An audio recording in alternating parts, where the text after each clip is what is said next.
Hi friends, welcome to நத்தி சமையல் உலகம். இனி நம்ம பார்க்க போகிறது எறா கிரேவி எப்படி செய்ய போகுதுன்னு பார்க்கலாம். 1/2 கிலோ எறாவை க்ளீன் பண்ணி எடுத்துக்கோங்க.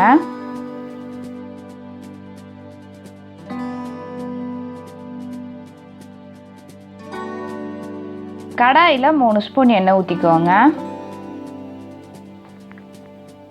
எண்ணெய் சூடானதுக்கப்புறம் 2 பெரிய வெங்காயத்தை குட்டி குட்டியாக நறுக்கி போட்டுக்கோங்க.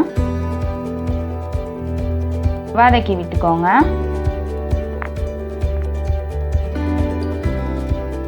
வெங்காயம் நல்லா கோல்டன் ப்ரௌன் கலரில் வந்தோடனே 2 மீடியம் சைஸ் தக்காளி எடுத்து கொஞ்சம் கொரகொரப்பாக அரைச்சி போட்டுக்கோங்க.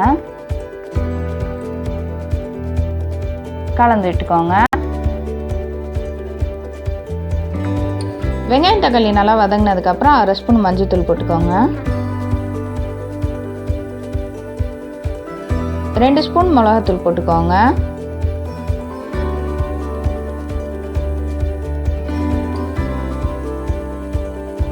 கலந்து விட்டுக்கோங்க. 2 டம்ளர் தண்ணி ஊற்றிக்கோங்க. கலந்து விட்டுக்கோங்க.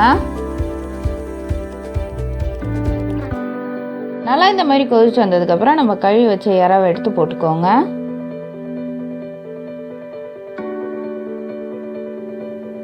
கலந்து விட்டுக்கோங்க.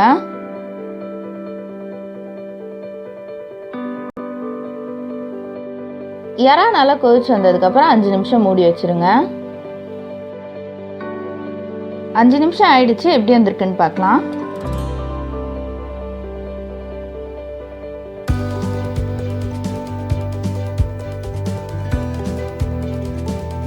அரை ஸ்பூன் உப்பு போட்டுக்கோங்க.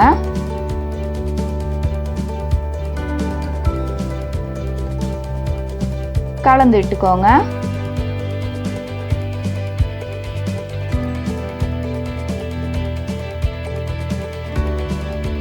மறுபடியும் ஒரு 5 நிமிஷம் மீடியம் ஃப்ளேம்லேயே வச்சு மூடி வச்சுருங்க.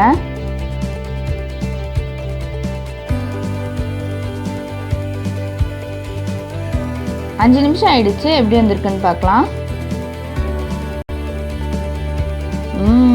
எவ்வளோ நல்லா வந்திருக்கு பாருங்கள். இதை நீங்கள் தோசை, இட்லி, சப்பாத்திக்கெலாம் வச்சு சாப்பிட்லாம்.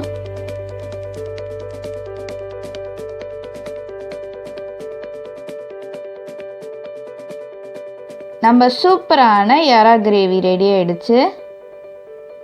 இதேமாதிரி உங்களுக்கு நிறைய வீடியோஸ் பார்க்கணும்னு நினச்சிங்கன்னா மறக்காம நத்தி சமையல் உலகத்தை சப்ஸ்கிரைப் பண்ணிடுங்க. பக்கத்தில் இருக்க பெல் ஐக்கானையும் கிளிக் பண்ணிடுங்க.